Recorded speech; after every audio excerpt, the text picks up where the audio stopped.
I was looking through this research on travel stress, and it brought back this very specific, really unpleasant feeling that knot in your stomach. Oh, I know the one. You're standing on the curb, maybe at Ontario Airport, it's late, and you're just staring at your phone. The app says 2 minutes away, then 5, then driver canceled. It's the modern spin of the roulette wheel, isn't it? A Yeah. totally universal experience now. It really is. And just like that, your whole plan to get home or to get to that critical meeting, it just sort of dissolves. Yeah. And reading through this guide on professional transportation standards in San Bernardino, it just hit me how much we've all sort of accepted this anxiety. We just assume getting from A to B has to involve a little bit of gambling. We have. We've basically handed over our movement to algorithms and just, hope for the best. We're trading control for what we think is convenience. Well, today we're putting a stop to the hope strategy. We are digging into the actual mechanics of professional movement. Specifically, we're looking at the whole ecosystem of luxury and professional travel in the San Bernardino area. And I'll be honest, before I really sat down with this stuff, I thought a ride was just a ride. Yeah. You get in a car, you go. Most people do. It's seen as a commodity. But this material, it suggests there's this massive invisible gap mechanically, legally, and even psychologically between just getting a ride and securing professional transportation. It's a canyon, really. And that's our mission for this deep dive. We're not just talking about fancy cars, though we will get to the hardware because it does matter. Right. We want to peel back the layers on the systems themselves, the licensing, the logistics, the insurance structures, everything that separates a gig from a true service. It's almost like the difference between a home cook and a Michelin star kitchen. Both make food, but the system underneath is completely different. That's a great analogy because at its core, this isn't really about luxury in the sense of gold-plated cup holders. It's about the psychology of reliability. Yeah. It's about what happens when you just can't afford for things to go wrong. So let's jump into that. The first big piece here is the core value proposition. The source material starts by really criticizing the default state of travel today. It lists these pain points that I think everyone listening has felt. Oh, for sure. Late pickups, dirty cars, drivers who are figuring out the route as they go along. It paints a picture of chaos. And chaos is the key word. It's all about variables. When you use an unmanaged system like a standard rideshare app, you're just injecting a ton of variables into your day. You have no idea what you're going to get. None. Is the car going to be clean? Is the driver tired? Do they know that the I-10 is a parking lot right now near Redlands? You just don't know. And the professional solution, as the text calls it, is all about eliminating those variables. But how? The source uses this phrase, structured transportation solutions. It sounds a little corporate, It does, but it's less of a buzzword and more of an operational doctrine. Structured just means the trip isn't some random event that happens because a driver was nearby. It's the result of a managed reservation. So wait, there's a human dispatcher involved? It's not just an algorithm pinging phones. Oh, precisely. It's a team managing a schedule. When you book a professional car in San Bernardino, that ride is allocated. It's locked in, maybe days or weeks ahead. It's not a request you send out hoping someone bites. It's a dedicated assignment. And the source says that alone removes the will they show up anxiety entirely. Which is huge. But there's another layer to the structure that I saw in the reading, the 247 aspect. And I don't just mean the app is on 247. I mean staffed operations. Right, because the app might be on, but that doesn't mean a driver is awake and willing to take you from San Bernardino all the way to LAX at 3 in the morning. I've been there. That's the supply drying up scenario the text warns about. You land, you open the app, and it just says, no cars available. Exactly. Modern travel doesn't follow a 9-to-5 schedule. You've got red-eyes landing at Ontario. You've got those super early departures out of LAX where you need to leave the Inland Empire at 4 a.m. just to beat traffic. Oh, yeah. So professional services, they operate continuously. This isn't a side hustle. They have dispatchers and drivers working in shifts to make sure that 3 a.m. pickup is just as solid as a 1 p.m. pickup. And let's talk about the geography for a second. The guide is specific to San Bernardino, and it lists the big hubs: Ontario International, LAX, and San Bernardino International. And we're not talking about a quick trip down the street here. If you're going from the Inland Empire to LAX, that's a journey. That's an expedition. Oh, it's a battle. You're crossing counties. You're dealing with some of the most insane traffic patterns in the country. It's not just distance, it's density. And that's where this system gets tested. The force makes it clear that reliable coordination is what shields the passenger from all that.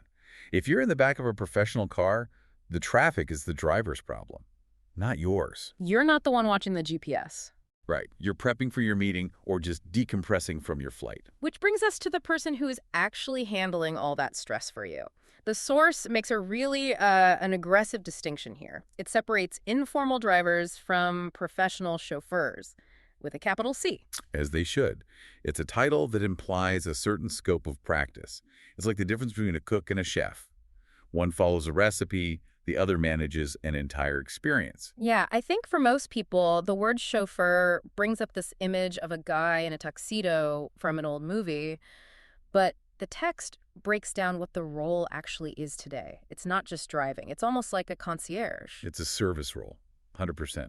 Let's look at the behaviors they outline. The first one is the spot time. Did you catch that? Yeah, the arriving early rule. I think it said, 15 minutes? It's standard procedure. To be on location 15 minutes before pickup, just think about the psychological impact of that for a second. It completely flips the power dynamic. If I'm waiting for the car, I'm anxious, I'm checking my phone, I'm powerless. If the car is waiting for me, You're in control. The stress just evaporates. You walk out your door, the car is there. The source also lists things like helping with luggage, and this is a big one, professional conduct. that phrase can be a little vague, but the text gets into the specifics of discretion. It's about reading the room, isn't it? It is. It's situational awareness. A trained chauffeur knows in about 10 seconds if the client wants to chat, or if they need total silence to work, or if they're exhausted and just want to zone out.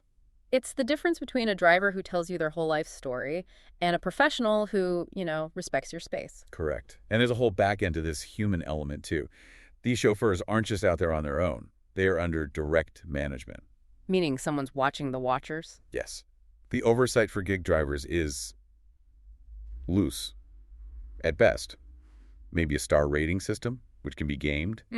But professional chauffeurs in San Bernardino, they go through background screenings, drug testing, ongoing performance reviews. That drug testing part really stood out to me. That's just not something you get with the gig economy. Not at all. In the professional world, it's a vocation. They're employees, or at least heavily vetted contractors. They have skin in the game. They represent a brand. If they mess up, there are real consequences. Okay, so we can't talk about this without talking about the hardware, the cars.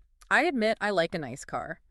But the source material seems to want us to look past the shiny paint. It pivots the whole conversation from luxury to reliability. Exactly. It talks about mechanical reliability and interior cleanliness as the main metrics. Which sounds basic until you get into a car that has the check engine light on and smells like old fast food. Or wet dog. I've definitely had the wet dog rideshare experience. Not great for getting in the zone for a big meeting. The source talks about these rigorous routine inspections.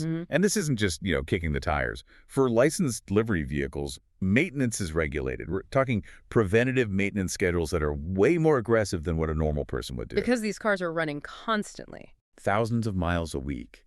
A personal car owner fixes things when they break. That's corrective maintenance. A professional fleet fixes things before they break. That's preventative. It's why you don't see limos broken down on the side of the 210. The text mentions all the different types of vehicles, sedans, SUVs, limos, but the point is that the condition is consistent. You shouldn't ever have to wonder if the AC is going to work. It's that variable elimination again. The car is a known quantity. Okay, but here's where the research takes a bit of a darker turn, or at least a more serious one. There's a whole section on the critical divide between licensed services and what the text calls the gray market. And this is probably the most important part of the whole document for consumer safety. It is a direct warning against finding rides through social media or private listings. You see this constantly. Hey, I'm driving to LAX, who needs a ride? $40. It seems pretty harmless. But the source calls these informal ride options and flags them as a major risk. So beyond the obvious stranger danger stuff, what's the real structural risk here? It's all about the safety net, or the total lack of one. The text spells it out. No insurance verification, no oversight. If you get into one of those cars and there's an accident, you are stepping into a legal and financial black hole. Because their personal insurance policy won't cover commercial activity, right? Almost certainly not. Standard auto policies have a specific exclusion for driving for hire. So if they're getting paid to drive you and they don't have a commercial policy, their insurer will deny the claim. And you, the passenger, are left with nothing. No medical coverage, no liability. That is actually terrifying. It's the Wild West. You're just, You are. And you contrast that with the professional providers. The sources clearly operate under required licenses and carry commercial insurance coverage. I saw it mention regulations. In California, that's the PUC, right? The Public Utilities Commission. Correct. A legitimate company will have a TCP number transportation charter party. That number means they filed their insurance with the state, passed inspections, and they're accountable. And the source gives this really practical tip that I loved. It says you can usually verify a business just by looking at their Google Maps profile. It's a simple check. Real businesses have a digital footprint.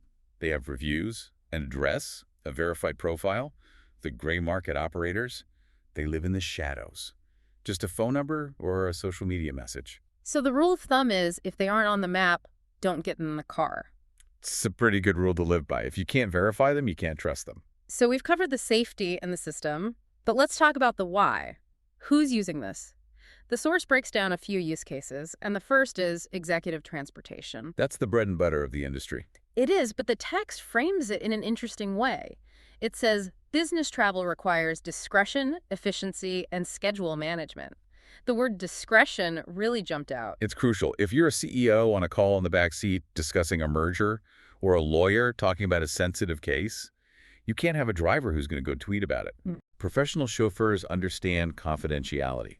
What's said in the car stays in the car. It's basically an extension of the boardroom.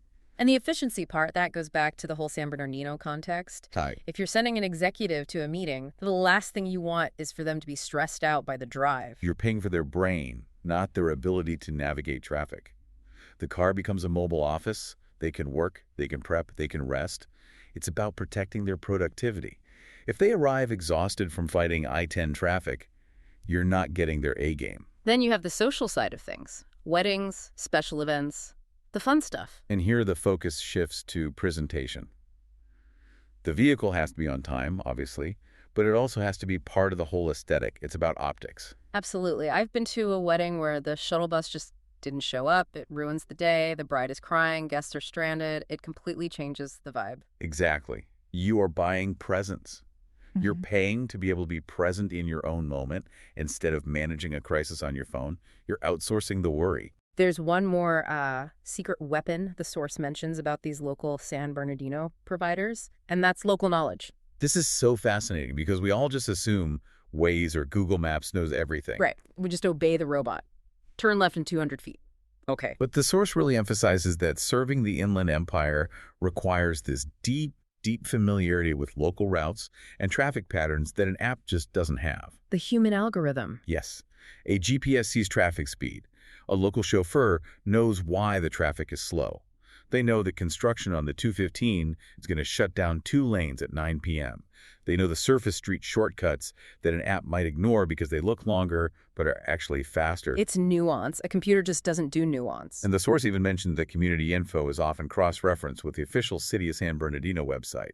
I mean, that's a level of diligence you just don't get from a generic platform. It shows they're embedded in the community. They know about road closures for festivals or city projects. They aren't just driving through the city. They're part of its intelligence network. And that builds trust. If you know your driver knows the area better than you do, you can finally relax. So when we pull all of this together, the dispatch system, the vetted chauffeurs, the maintained fleet, the insurance, what is the core aha moment here? What's the deep dive truth? I think the truth is that professional transportation isn't a car ride. It's a product made of accountability, strict maintenance, and trained human behavior. It's a system designed from the ground up to eliminate variables. Eliminating variables. I really like that framing. Because when you select a service like this, you're not just paying for a seat in a car. You are buying a guarantee of punctuality, of safety, of a stress-free environment. You are, in essence, buying back your own mental bandwidth. That's a powerful way to put it. We spend so much money on things to save us time, but we rarely think about spending money to save us stress. And that's really the final calculation, isn't it? Which brings me to the thought I want to leave everyone with today. The source material suggests that reliability lets you focus on your event, not the logistics. But I want to ask you, the listener, what is the hidden cost of your own stress? It's a real cost. It has a value. When you choose that informal ride, when you rely on that shaky app to save, what, 20 or 30 bucks? Right. If you spend that entire hour-long ride to LAX white-knuckling the door handle and worrying if you'll miss your flight, Have you really saved anything at all? Is the money you saved worth the mental energy you lost? It's that classic question of value versus cost. Sometimes the cheapest option is actually the most expensive one once you factor in the risk and the anxiety. Absolutely. Peace of mind is a market value. Something to think about the next time you're booking that trip out of Ontario or San Bernardino. That's it for this deep dive. Safe travel.